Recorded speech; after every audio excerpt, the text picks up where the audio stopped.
સ્વર્ગસ્થ વડાપ્રધાન રાજીવ ગાંધીની જે આજે જન્મ જયંતિ છે એ જન્મ જયંતિના ભાગરૂપ આજે અહીં મોટી પીપળી આશ્રમશાળાના બાળકોને ફ્રૂટ વિતરણ અને વૃક્ષારોપણનો કાર્યક્રમ રાધનપુર વિધાનસભા કોંગ્રેસના આગેવાનો દ્વારા જે આયોજન કરવામાં આવ્યું છે એમાં આજના કાર્યક્રમમાં ઉપસ્થિત આપણા રાધનપુર શહેર કોંગ્રેસના પ્રમુખ અને વરિષ્ઠ કોંગ્રેસના આગેવાન ડૉક્ટર ઝુલા સાહેબ આપણી વચ્ચે ઉપસ્થિત છે. અકમ ખાન પઠાણ જે આવું જ એક બીજું શૈક્ષણિક સંકુલ અંજુમન રાધનપુરમાં ચલાવે છે તેઓ આપણી વચ્ચે ઉપસ્થિત છે. શિક્ષણના જીવ અને આપણે સાંતરપુર શાળામાં સેલ પરીખમાં આચાર્ય પણ હતા એવા વિષ્ણુદાન ગઢવી સાહેબ છે, ઇકબાલભાઈ ચાવડા છે, જયાબેન ઠાકોર છે જે આપણા પાટણ જિલ્લા મહિલા કોંગ્રેસના પ્રમુખ છે, હરદાસભાઈ આહિરને તો તમે ઓળખો છો, આપણા પૂર્વ પ્રમુખ સાંતરપુર તાલુકા પંચાયતના કોંગ્રેસના આગેવાન છે, કાનજીભાઈ પરમાર આપણા રાધનપુર નગરપાલિકાના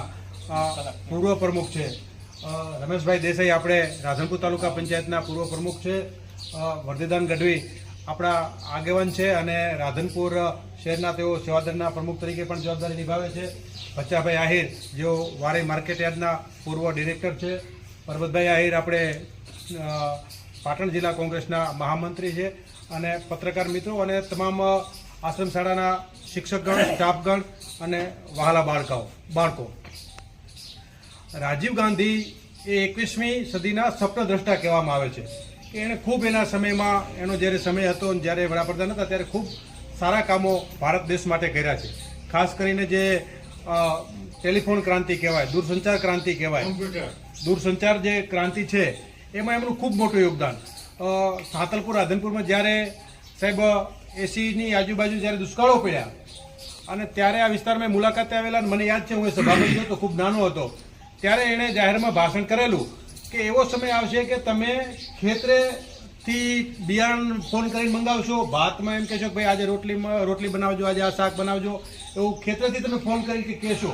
આવું એમણે ભાષણ કરેલું. લોકો એમ કહેતા હતા કે આ તો નેતાઓ છે, એમનું તો કોઈ ઠેકાણું હોય નહીં, આમ બોલે ક્યાં થાંભલે ઓલા ખેતરે થાંભલા નાખશે ને વાયર ખેંચશે ને ક્યાં બધું શક્ય બનશે. પણ આપણે અત્યારે જોઈએ છીએ કે આપણે એક મોબાઈલથી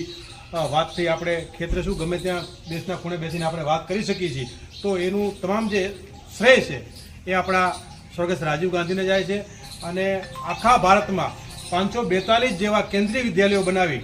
અને જે અત્યારે આપણે જોઈએ કે નવોદય છે, તો નવોદય આખા ભારતની અંદર જે એમણે બનાવી એ સ્વર્ગસ્થ રાજીવ ગાંધીએ બનાવી. એના સિવાય અનેક કામો જે કહેવાય શ્વેત ક્રાંતિ હોય કે દૂરસંચાર ક્રાંતિ હોય કે બીજા આખા દેશને આઝાદી મળ્યા પછી સક્ષમ બનાવવાનું જો કોઈ કામ કર્યું હોય તો એ આપણા સ્વર્ગસ્થ